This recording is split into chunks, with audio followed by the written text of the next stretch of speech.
사무엘은 하나님의 명령에 따라서 다윗에게 왕으로 기름 부었습니다. 다윗에게 기름 부었을 그 시점을 주석가들은 15세에서 17세다 이렇게 얘기합니다. 그러니까 다윗이 어릴 때 기름 부음을 받은 거죠. 그런데 다윗이 명실상부한 이스라엘의 왕이 된 것은 38살입니다. 그러니까 16살 때에 기름 부음을 받았다고 하면 22년 동안을 기름 부음을 받고 준비한 시기였다고 할 수 있겠습니다. 굉장히 일찍 기름 부음을 받은 거죠. 이 기름 부음을 받은 것으로 인해서 다윗은 상당히 어려움을 당했습니다. 일단 다윗뿐만이 아니라 사무엘도 마찬가지죠. 사울 왕이 있는데 왕으로 다른 사람을 기름 부었다고 하는 것은 사울 왕이 사무엘을 죽일 수 있는 그런 상황입니다. 그죠? 그리고 다윗에게도 참 힘든 상황이었어요. 왜냐하면 형들이 여럿이 있었는데 형들은 다 그냥 지나쳐버리고 다윗에게 기름 부음을 부었기 때문인 것입니다. 블레셋과의 전쟁 중에 형들이 나가서 싸우고 있었어요. 유명한 골리앗과의 전쟁이었죠. 음식을 가지고 형들한테 갔는데 중간에 가다가 골리앗이 이스라엘의 하나님을 비난하는 것을 보고 막 꾸짖었죠. 그런데 그 큰형 엘리압이 자기들에게 음식을 가지러 온 동생에게 이렇게 말합니다. 내가 어찌하여 이곳에 왔느냐? 양은 어찌하고 이곳에 왔느냐? 내 완악함과 교만을 안다. 너 전쟁을 구경하러 왔지? 이런 식으로 얘기했다는 거예요. 그러니까 이 이야기를 보면은 얼마나 다윗이 형들에게 미움을 받았는가 알 수 있어요. 그 이유는 무엇이에요? 왕으로 기름 부음을 받았기 때문에 그런 것입니다. 정말로 심각했던 것은 사울의 핍박입니다. 나중에 다윗이 왕궁에 들어갔을 때에도 사울 왕이 창을 2번이나 던져가지고 다윗을 죽이려고 그랬어요. 그 이유가 뭔지 아세요? 다윗이 왕으로 기름 부음을 받았기 때문인 것이죠. 여러분, 왜 이 다윗에게 차라리 그냥 우리가 생각할 때에는 예를 들어서 38살에 왕이 되면 그냥 37쯤에 기름 부음을 하셨다면 그 어려움을 다 피할 수 있지 않았을까? 우리는 이렇게 생각할 수 있지 않습니까? 여러분, 왜 하나님께서 어려서 다윗에게 기름 부음을 부으셨을까요? 그 이유는 뭐냐면 정체성 때문입니다. 너는 이스라엘의 왕이 될 거야. 너는 앞으로 이스라엘을 통치하는 왕이 될 거다. 이 정체성을 하나님께서 심어주시기 위한 것입니다. 여러분, 분명한 정체성은 우리의 사고와 행동 양식을 바꿉니다. 장남이라고 하는 정체성은 어떻습니까? 장남인 분들 계시죠? 장남이라고 하는 정체성은 그 아이가 나이가 어려도 의젓하게 만듭니다. 여러분, 또 반장이라고 하는 정체성은 타의 모범이 되도록 만들죠. 또 대한민국 국민이라고 하는 정체성은 외국 생활을 할 때 애국자가 되도록 만듭니다. 정체성은 이렇게 사람을 변화시킨다는 것이죠. 그의 생각과 목표와 태도를 바꿔준다는 것입니다. 그래서 하나님께서는 어린 다윗에게 왕으로서의 정체성을 심어주신 것입니다. 이러한 정체성은 아주 위기에 빠졌을 때에도 던집니다. 아기스 왕, 가드왕 아기스에게로 쫓겨갔을 때예요. 목숨을 부지하기 위해서 미친 척을 했습니다. 대문에다가 막 얼굴을 비비면서 침을 흘리면서 미친 척을 했죠. 그런 그 수모와 수치를 당하면서도 그가 꿋꿋하게 설 수 있었던 것은 왕으로서의 정체성이 있기 때문이죠. 나는 왕이 될 거야 라고 하는 그 정체성 때문이었습니다. 그리고 시글락에서는 다윗과 그의 부하들의 가족들이 다 아말렉 사람들에게 잡혀갔어요. 그래가지고 부하들이 반란을 일으키는 상황이 되었습니다. 성경은 뭐라고 얘기했냐면 다윗의 마음이 심히 군급했다, 그렇게 표현합니다. 이런 상황 속에서도 다윗이 절망하지 않을 수 있었던 이유는 왕으로서의 정체성입니다. 내가 아무리 어렵지만 나는 반드시 왕이 될 것이다. 그리고 나는 이 어려움을 반드시 이길 것이다. 이런 정체성을 가지고 있었기 때문입니다. 여러분, 정체성은 인생을 역동적으로 움직이는 힘입니다. 그래서 하나님께서 어린 다윗에게 이런 정체성을 심어주신 것이죠. 자, 오늘 이야기는 모세의 이야기입니다. 오늘 보면은 모세가 상당히 어려울 때예요. 지금 본격적인 바로와의 전쟁에 진입 직전입니다. 목숨을 건 치열한 전쟁이 시작되는 거예요. 그런데 너무 어려운 상황이 된 거죠. 바로에게 가서 이야기를 했다가 오히려 더 악한 상황이 됐죠. 상황이 너무 어려워졌어요. 집도 주지 않고 벽돌을 만들라는 겁니다. 생산자는 똑같이 하라는 거예요. 그러다 보니까 이스라엘 백성들이 모세와 아론을 원망하기 시작했습니다. 그리고 모세는 너무나 마음이 어려워서 하나님 앞에 가서 하소연을 하는 거죠. 하나님, 바로가 제 말을 듣지 않습니다. 저는 입이 둔한 자 아닙니까? 그리고 하나님, 백성들이 제 말을 듣지 않습니다. 저를 원망하고 있습니다. 그럴 때에 이 가장 어려운 이 시기, 지금 격전이 벌어지기 바로 직전에 모세는 자신감을 잃어버리고 백성들과 결국 분열되는 그런 상황 속에서 하나님께서는 한 가지 처방을 딱 하십니다. 그것은 뭐냐면 하나님이 누구신가에 대한 것을 확실하게 말씀하시는 거예요. 그건 하나님으로서의 하나님의 정체성을 말씀하시는 것입니다. 하나님의 속성, 하나님의 능력, 그리고 하나님의 권능, 이것에 대해서, 그리고 하나님과 관계에 대해서 철저하게 인식시키신 거예요. 참 여러분 신기합니다. 우리가 어렵고 힘들 때 하나님을 묵상하면 힘이 생겨요. 하나님을 묵상하면 소망을 얻게 됩니다. 이것이 바로 하나님에 대해서 생각할 때에 우리가 얻는 놀라운 그러한 경험들이죠. 왜? 하나님은 전능하시기 때문에. 여러분, 또 이 총공세전에 하나님께서는 또 한 가지를 준비시키는데, 그것은 모세 너는 누구인가요? 모세 너는 누구인가? 모세 너는 어떤 정체성을 갖고 있는가? 이것을 말씀하고 계시는 것입니다. 왜냐하면 하나님이 누구신지를 알아도 내가 누구인지를 모르면 하나님의 권능과 능력이 나랑 상관이 없게 되기 때문인 것입니다. 모세 너는 누구인가? 7장 1절을 같이 한번 읽도록 하겠습니다. 시작. 여호와께서 모세에게 이르시되 볼지어다 내가 너를 하나님의 신같이 되게 하였으며 내 영광은 내 예언자가 되리니. 이 정체성은 너무 파격적이에요. 너는 바로에게 신같이 되겠다. 여러분, 이 바로 파라오라는 게 뭔지 아세요? 이 라가 태양신이에요. 태양신. 파라오는 태양신 라의 아들이 파라오예요. 그래서 그게 파라오라는 뜻입니다. 근데 그 신의 아들인 바로에게 너는 신이 될 거야. 그러니까 바로가 아무것도 아닌 존재가 될 거야.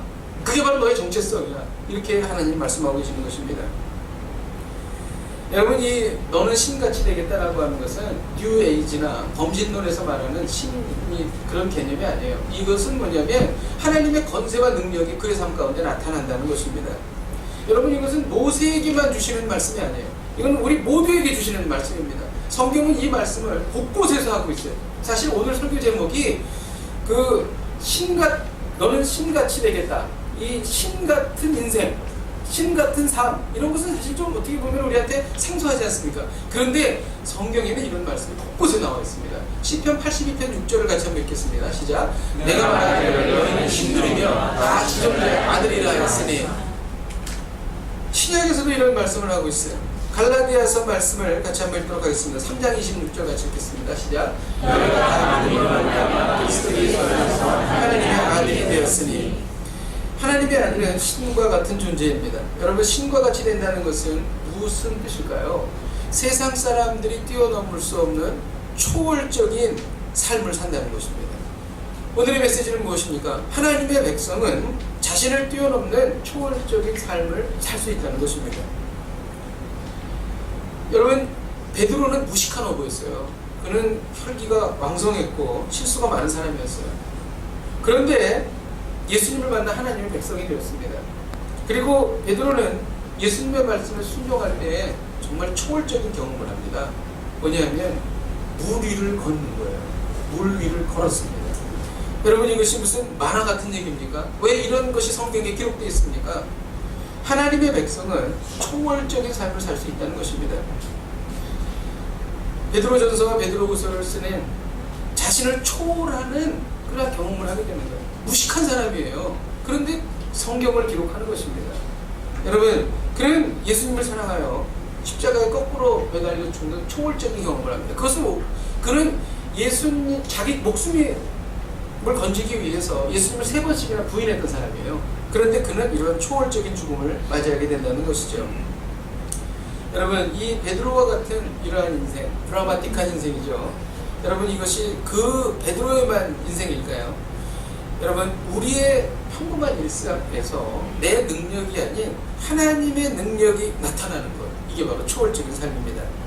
주님은 우리에게 초월적인 능력을 약속하셨어요. 얼마나 초월적인지, 하나님이 말씀하시는 주님이 말씀하시는 그 초월적인 삶과 우리가 생각하는 초월적인 삶이 얼마나 이 격차가 나는 줄 아십니까? 마태복음 16장 19절을 같이 한번 읽겠습니다. 시작. 내가 천국 열쇠를 내게 주리니 내가 땅에서 무엇이든지 들면 하늘에서 매일 것이요 내가 땅에서 무엇이든지 풀면 하늘에서도 풀리리라 하시고, 내가 땅에서 복음을 전하면 이 사람이 구원을 얻어 생명을 얻게 된다는 거예요. 이 사람은 이 놀라운 천국 열쇠를 우리에게 주셨다는 것입니다. 여러분, 이보다 더 놀라운 약속이 또 어디 있을까요? 자, 그러면 우리가 이 초월적인 삶이라는 게 과연 뭘까? 성경에서 말하는 초월적인 삶이 무엇을 말하고 있는가? 오늘 본문은 이것을 구체적으로 말하고 있습니다. 3절을 같이 한번 읽도록 하겠습니다. 시작. 내가 만화의 내 표징과 내 이적을 애굽 땅에서 많이 행할 것이다. 내 표징과 내 이적을 행한다는 거예요. 강물이 피가 되는 거예요. 우박이 떨어집니다. 먼지를 나르니까 이가 되어버립니다. 10가지 재앙이 있어요. 그리고 장자가 죽게 되는 그러한 10가지 재앙 뒤에 또 홍해바다가 갈라지는 역사가 일어납니다. 이러한 능력, 여러분 이것은 사람이 할 수 없는 거죠. 이러한 초월적인 능력들이 나타난다는 것이죠. 하나님의 백성은 능력을 초월한다는 것입니다. 하나님의 백성은 자신이 가진 능력을 초월하는 사람인 것입니다.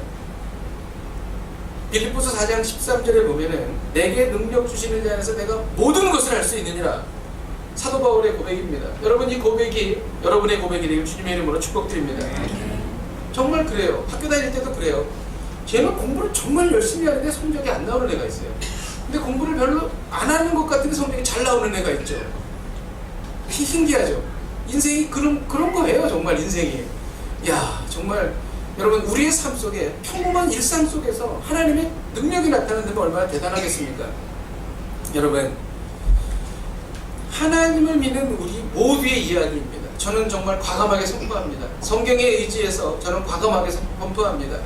치열한 경쟁 환경 속에서 내가 아닌 하나님의 능력이 나타나는 것입니다. 내가 볼 때 가로막힌 홍해 같은 장벽이 하나님의 전능하신 능력으로 무너져 내리는 것을 보는 거예요. 이건 다 끝난 상황이야 라고 나도 그렇게 생각하고 주변 사람도 그렇게 생각하는데 하나님의 전능하신 능력으로 다시 시작되는 것입니다. 이것이 바로 초월적인 능력이라는 거죠. 사사기 3장에는 왼손잡이 에웃에 대한 이야기가 나와요. 왼손잡이기 때문에 오른손은 어떻게 되냐면은 이렇게 그 오른손이 이렇게 굉장히 짧고 이렇게 덜렁덜렁 매달린 것 같은 그런 사람이었어요. 핸디캡을 갖고 있는 사람들. 이런 사람은 열등감을 갖죠. 이런 사람은 사회성이 떨어질 수도 있습니다. 심각하면은 정신병에 걸릴 수도 있죠. 우울증에 빠질 수도 있어요. 그런데 이 왼손잡이 에웃이 어떤 일을 행하냐면은 그 당시에 모압 왕에게 공물을 바칠 수밖에 없었습니다. 모압이 너무나 강한 나라였어요. 그런데 에웃이 모압의 공문을 갖다 바치는 사람으로 선출이 됩니다.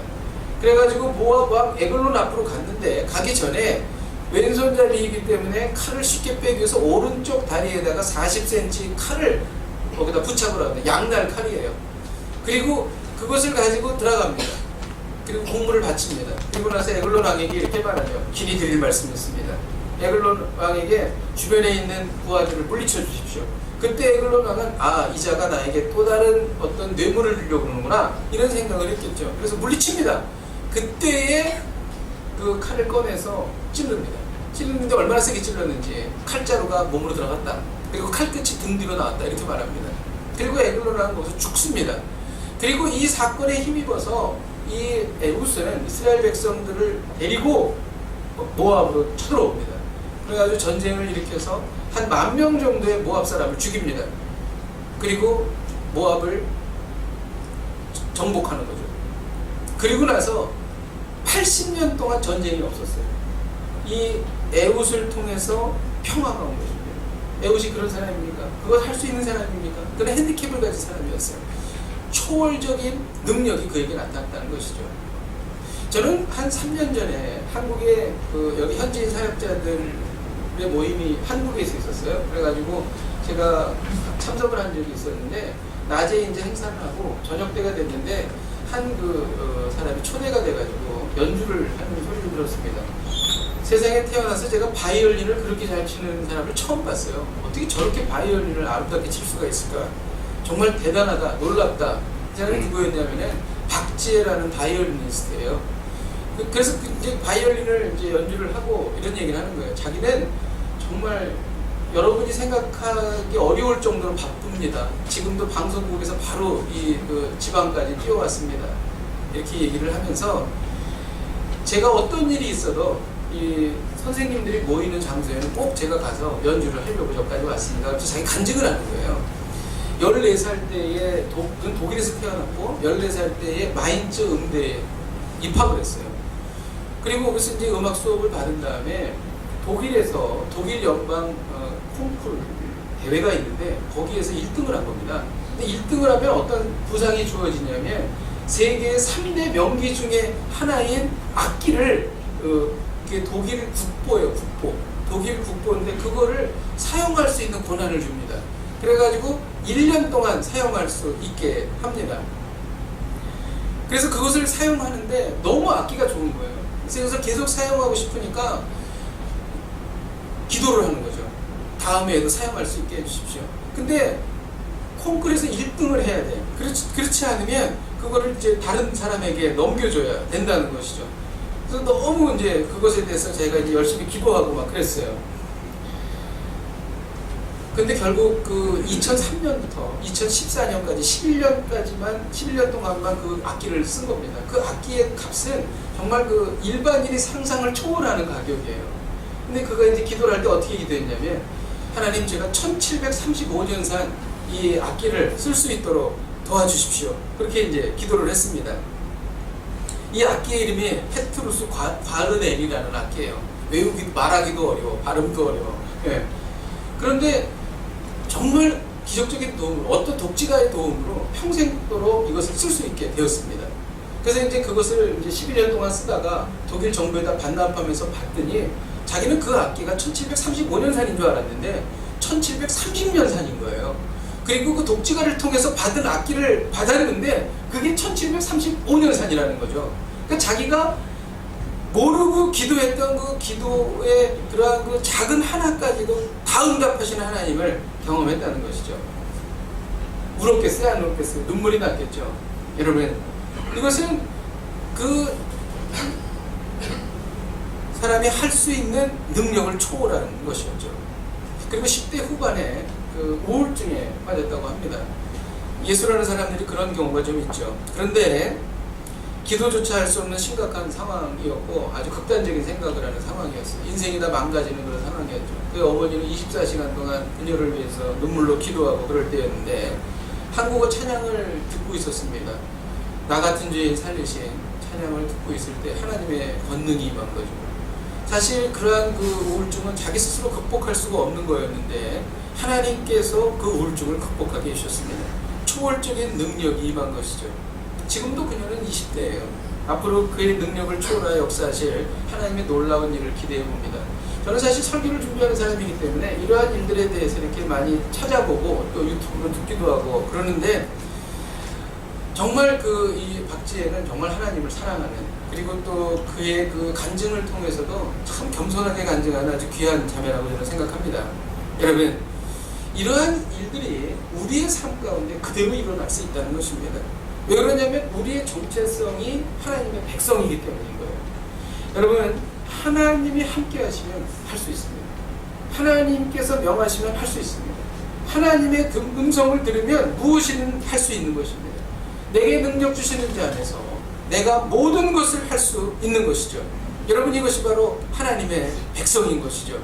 저는 우리 교회가 우리의 능력을 초월해서 선교와 구제하기를 원합니다. 저는 대한민국이 우리의 능력을 초월해서 세계 무대에 우뚝 서기를 원합니다. 여러분, 이것이 바로 하나님께서 우리에게 주시는 말씀인 것입니다. 그렇다 그러면 우리가 말씀을 통해서 깨달아야 할 것이 있습니다. 그러면 어떻게 이렇게 신과 같은 사람이 될 수 있겠는가? 모세가 바로와 치열한 대결을 시작하기 바로 직전이었습니다. 하나님께서는 모세에게 너는 바로에게 신과 같은 사람이라 이렇게 말씀하셨습니다. 모세는 이 분명한 정체성을 가지고 기적과 이적을 행했습니다. 그런데 우리가 어떤 타이밍에 모세가 바로에게 신과 같은 사람이 되었는가를 놓쳐서는 안 된다는 것이죠. 2절을 같이 한번 읽도록 하겠습니다. 시작. 내가 너에게 명령한 말을 너는 바로에게 말하고 그는 바로에게 말하여 이스라엘 자손을 그 땅에서 내보내야 할지니라. 이 말씀은 우리가 오늘 본문에 너는 바로에게 신과 같은 사람이 될 거다라고 말씀하셨는데, 입체적으로 2절에는 두 가지를 같이 말하고 있어요. 뭐냐면 내가 내게 명령한 바를 내형 아론에게 말하고, 여러분 모세는 아론에게도 신과 같은 사람이었습니다. 그럴까요? 이 전 말씀을 읽어볼까요? 출애굽기 4장 16절 같이 한번 읽겠습니다. 시작. 그가 너를 대신하여 백성에게 말할 것이니 그는 내 입을 대신할 것이요 너는 그에게 하나님같이 되리라. 분명히 이렇게 말하고 있죠. 그런데 그 형 아론에게 어느 타이밍에 그가 신과 같이 되었는가? 여러분 7장 1절에 보면은 내가 내게 명령한 바를 너는 내 형 아론에게 말하고 그는 바로에게 말할지니라. 명령한 바, 즉 하나님의 말씀이 아론에게 들어갈 때에 아론은 모세를 신과 같은 사람으로 봤다는 것입니다. 그리고 이 아론에게 들어간 하나님의 말씀이 바로에게 들어갈 때에 바로는 모세를 신과 같이 여겼다는 것입니다. 신과 같이 여기는 타이밍은 하나님의 말씀이 역동적으로 살아 움직여 그 말씀이 선포되고 그 말씀이 내 안에서 충만하고 그 말씀이 전하여질 때에 우리는 신과 같은 사람이 될 수 있다는 것이죠. 우리를 초월하는 능력을 경험할 수 있다는 것입니다. 요한복음 1장 1절에 보면 태초에 말씀이 계시니라. 이 말씀이 하나님과 함께 계셨으니 이 말씀은 곧 하나님이시니라. 분명히 기록하고 있는 것입니다. 말씀이 살아 움직이면 반드시 선포하게 되어 있습니다. 그리고 이 말씀은 우리의 삶 가운데 나타나게 되어 있는 것이죠. 성경에 보면 하나님의 역사, 자기 자신의 능력을 초월하여서 하나님의 역사가 나타나는 것들을 우리가 찾아보면 다 하나님의 말씀이 있습니다. 베드로가 무리를 걸을 때 주님께서 말씀하셨어요. 나를 따라 무리를 걸으라. 주님의 말씀이 있었기 때문에 초월적인 능력을 경험했다는 것이죠. 여러분, 또 노아가 방주를 지을 때에 하나님의 말씀을 듣고 방주를 지은 것입니다. 그 방주를 지었기 때문에 홍수가 났을 때에도 다른 사람은 다 죽어도 모세와 8명의 가족은 살 수 있었다는 것입니다. 하나님의 말씀인 것이죠. 말씀이 살아 움직이는 것입니다. 여러분, 내 안에 살아 움직이는 말씀대로 행하는 거예요. 신같이 사는 사람은 하나님의 말씀대로 행하는 사람입니다. 말씀대로 살지 않는 사람은 결코 그 삶에 하나님의 능력이 나타날 수 없습니다. 여러분, 우리는 신과 같은 사람입니다. 능력을 초월할 수 있고 상황을 초월할 수 있습니다. 시간을 초월할 수 있습니다. 이를 위해 살아 움직이는 말씀을 붙드십시오. 그리고 그 말씀대로 행하십시오. 말씀을 준비하면서 주신 감동이 있습니다. 3절에 보면 하나님께서 바로의 마음을 완악하게 하셨다고 기록합니다. 이상하지 않습니까? 왜 하나님께서 바로의 마음을 완악하게 하셨을까? 하나님의 뜻은 출애굽시키는 거예요. 이스라엘 백성들이 원하는 것도 출애굽시키는 겁니다. 출애굽하는 거예요. 그런데 바로가 마음이 완악해지면 출애굽이 지연되지 않습니까? 그리고 이스라엘 백성도 고통을 당하지 않습니까? 그런데 왜 하나님께서 바로의 마음을 완악하게 했을까? 여러분, 성경은 항상 의문이 생기는 곳에 메시지가 숨어 있어요. 바로는 완악했기 때문에 10가지나 되는 재앙을 다 당했어요. 만일 완악하지 않았다면 뭐 한두 가지 재앙을 당하고 말았겠죠. 그런데 이 재앙을 통해서 애국 사람들이 깨달은 것이 있습니다. 5절에 보면 이스라엘 자손을 그 땅에서 인도하여 낼 때에야 애국 사람이 나를 여호와인 줄 알리라, 이렇게 기록합니다. 바로가 처음에는 이렇게 말했죠. 나는 여호와가 누군지 모른다. 그래서 나는 너희를 내보내지 않을 거야, 말했죠. 그런데 10가지 재앙이 지나고 나서 그때서야 여호와가 누구인 줄 알았다, 이렇게 성경은 기록합니다. 그들이 재앙을 당한 후에 하나님이 누구인지를 알게 되었다는 것입니다. 여러분, 사람들은 형통하기를 원합니다. 그런데 하나님은 하나님이 누구신지를 알기를 원하십니다. 이게 다른 거예요. 바로 이것입니다. 이것이 하나님의 목적이에요. 하나님의 생각은 우리의 생각과 달라요. 이는 내 생각이 너희의 생각과 다르며 내 길이 너희의 길과 다름이니라. 우리는 많은 고난을 당하고 나서야 자신의 잘못을 깨닫게 됩니다.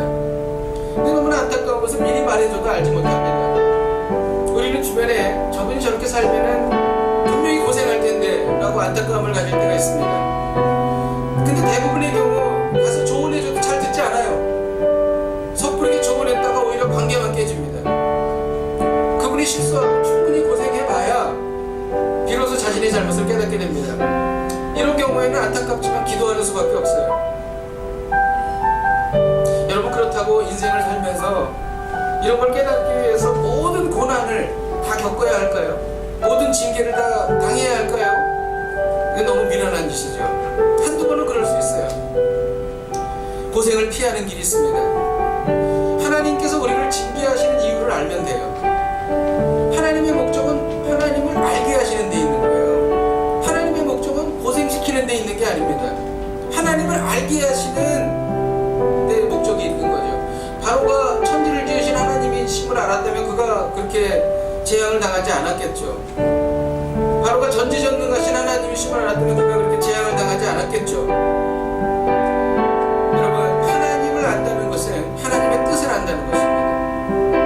하나님과 인격적으로 만나는 것을 말하는 것이죠. 비즈니스가 심각해졌습니까? 빨리 하나님이 어떤 분이신지 깨달아야 합니다. 주변 사람들과 관계가 어려워졌습니까? 빨리 하나님이 어떤 분이신가 알아야 합니다. 여러분, 하나님을 아는 것이 얼마나 대단한 일입니까?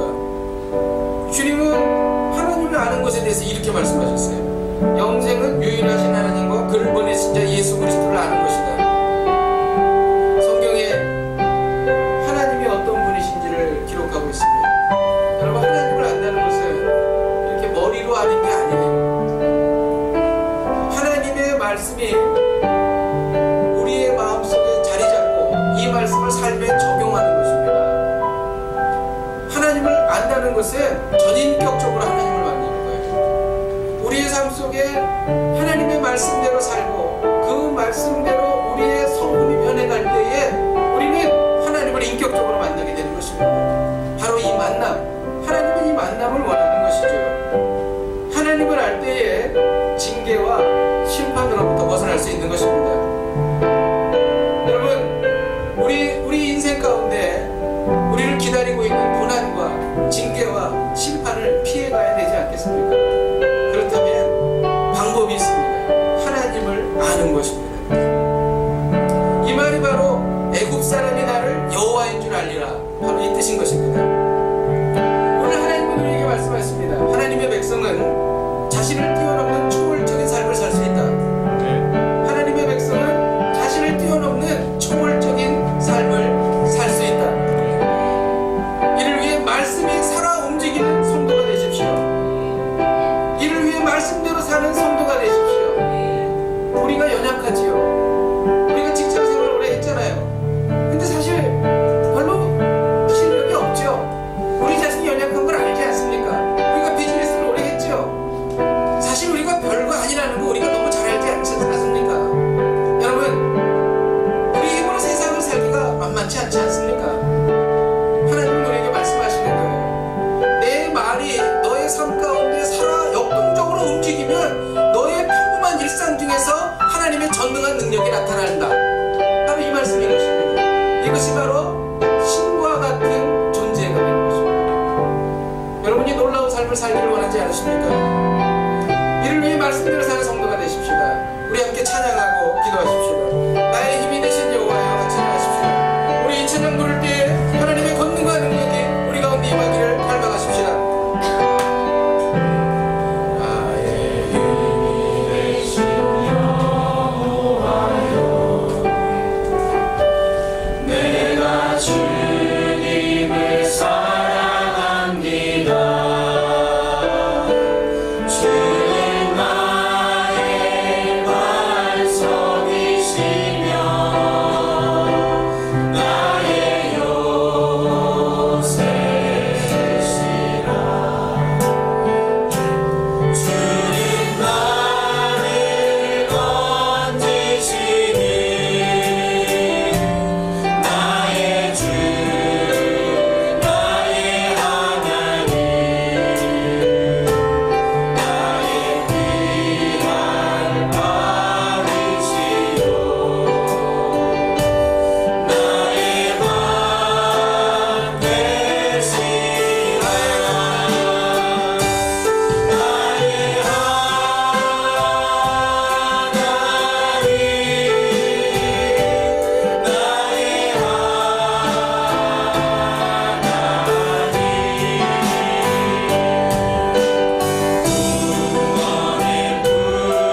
그래서 우리의 삶은 피곤했습니다. 우리의 삶은 풍성한 열매를 맺지 못했습니다. 이제 우리가 하나님의 백성임을 선포합니다. 믿음의 선배들처럼 나의 능력을 뛰어넘는 초월적인 삶을 살기 원합니다. 이를 위해 우리 안에 말씀이 살아 움직이기를 원합니다. 이를 위해 말씀대로 살겠습니다. 함께 통성으로 기도하시겠습니다. 하나님 아버지, 오늘 이 시간 주님 앞에 기도합니다. 하나님의 백성은 하나님 아버지 우리의 능력을 초월하는 초월적인 삶을 살 수 있다고 하나님의 말씀이 하셨습니다. 하나님의 이 말씀을 믿습니다.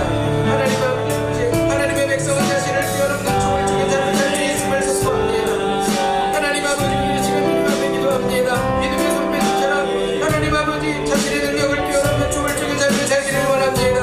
하나님의 말씀이 우리의 삶의 역동적으로 살아 움직이게 하여 주시고, 우리가 하는 날마다 하나님의 말씀이 시원하게 하여 주시고, 이 말씀이 전달되게 하여 주시고, 하나님 아버지 이 말씀을 통하여 우리의 삶이 초월적인 능력을 살 수 있도록 인도하여 주시옵소서. 하나님 아버지, 우리는 연약합니다. 아버지 하나님, 우리는 부족합니다. 하나님 아버지, 우리는 넘어집니다. 하나님 아버지, 오늘 이 시간 주님 앞에 기도하오니 하나님의 그 말씀이 우리 가운데 임하게 하여 주시옵소서. 역사하여 주시옵소서. 하나님 아버지, 이제 하나님 아버지 우리가 변화되기를 원합니다. 우리의 평화한 일상에 하나님의 능력, 하나님의 그 놀라운 자연적인 능력이 나타나기를 소망하오니 하나님 역사하여 주시고, 하나님 아버지 도와주셔서 하나님 아버지 하나님의 거듭나는 소리 나타나게 하여 주시고, 불처럼 임하게 하여 주시옵소서. 하나님 아버지 하나님의 말씀을 선포하게 하여 주셔서 우리가 여기서 기도할 때에 고난을 통해 하나님을 알게 하시니 감사합니다. 그런 하나님을 깨달아서 하나님의 징계를 피하기를 원합니다. 지금 당하는 고난의 시간 속에서 하나님을 깨닫기를 원합니다. 말씀을 깨닫기를 원합니다. 말씀을 삶에 적용하기를 원합니다. 이를 통해 체험적으로 인격적으로 하나님을 알게 하여 주시옵소서. 우리가 함께 통성으로 기도하시겠습니다. 하나님 아버지,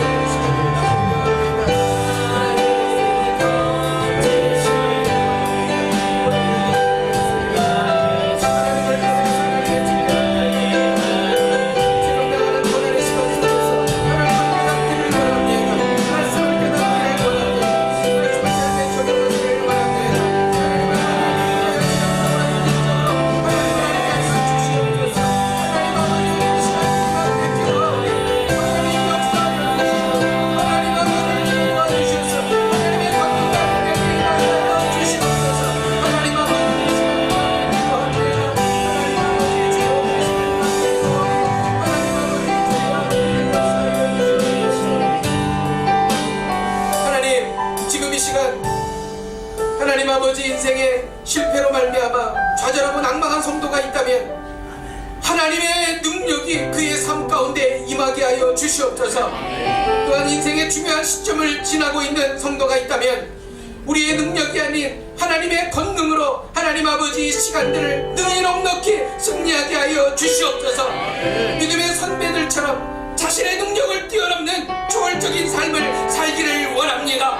세상의 절대 권력자 앞에서도 신같이 보여지는 아버지 하나님 그러한 놀라운 능력을 아버지 우리가 소유하기를 원합니다. 이를 위해 우리 안에 말씀이 살아 움직이기를 원합니다. 이를 위해 말씀대로 살겠습니다. 하나님 아버지 하나님을 깨달음으로 말미암아 하나님의 고난과 하나님이 허락하시는 징계를 피할 수 있도록 은혜 베풀어 주시옵소서. 예수님의 이름으로 기도하였습니다. 아멘.